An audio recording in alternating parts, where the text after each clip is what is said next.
భద్రాద్రి కొత్తగూడెం జిల్లా పినపాక నియోజకవర్గం మనుగూరు పట్టణంలో బీఆర్ఎస్ పార్టీ భద్రాద్రి కొత్తగూడెం జిల్లా అధ్యక్షులు పినపాక మాజీ ఎమ్మెల్యే రేగా కాంతారావు ఆధ్వర్యంలో ముఖ్య కార్యకర్తల సమావేశం ఏర్పాటు చేశారు.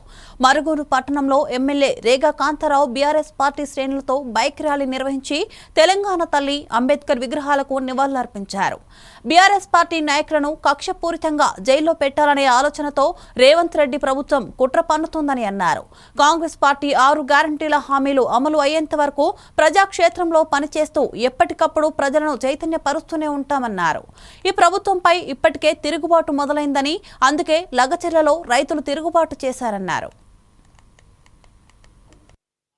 గ్యారంటీలు అమలయ్యేంత వరకు ప్రజాక్షేత్రంలో ప్రజల్ని చైతన్యపరుస్తూనే ఉంటాం. ఎప్పటికప్పుడు ప్రజల నుండి తిరుగుబాటు మొదలైంది. ఇప్పటికే లగచెర్లలో మరి రైతులు తిరుగుబాటు చేస్తే అది బీఆర్ఎస్ కుట్ర అని చెప్పేసి మాట్లాడుతూ ఉన్నటువంటి కాంగ్రెస్ పార్టీ నాయకులు సిగ్గుపడాలని చెప్పేసి సందర్భంగా నేను అంటా ఉన్నా. ఎందుకంటే మీరు ప్రజల్ని సమన్వయపరచడంలో, అక్కడ ఉన్నటువంటి రైతాంగం యొక్క డిమాండ్లు పరిష్కరించడంలో మీరు విఫలమై మరి ఆడలేక మధ్యల మీద పడ్డట్టుగా మా యువ నాయకుడు కేటీ రామారావు గారిని అరెస్ట్ చేయాలని చెప్పేసి కుట్ర పన్నుతూ ఉన్నారు. మీరు కనుక అటువంటి అగాత్యానికి మీరు తెగబడితే 100% ఈ రాష్ట్రంలో బీఆర్ఎస్ పార్టీ కార్యకర్తలంతా కూడా పెద్ద ఎత్తున ఉద్యమం చేపడతాం.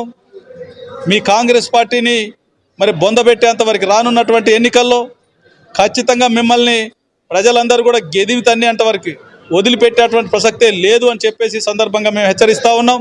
ఖచ్చితంగా భవిష్యత్ కాలంలో బీఆర్ఎస్ పార్టీ కార్యకర్తలు, నాయకులు ఎన్ని కేసులు పెట్టినా, కాంగ్రెస్ పార్టీ ప్రభుత్వం ఎన్ని కుట్రలు పనినా ఎవరు అధైర్యపడాల్సినటువంటి అవసరం లేదు. ఇప్పటికిప్పుడు ఎన్నికలు వస్తే 100 సీట్లు గెలవడానికి అవకాశం ఉంది, 100 పైబడిన సీట్లు గెలవడానికి అవకాశం ఉంది బీఆర్ఎస్ పార్టీ.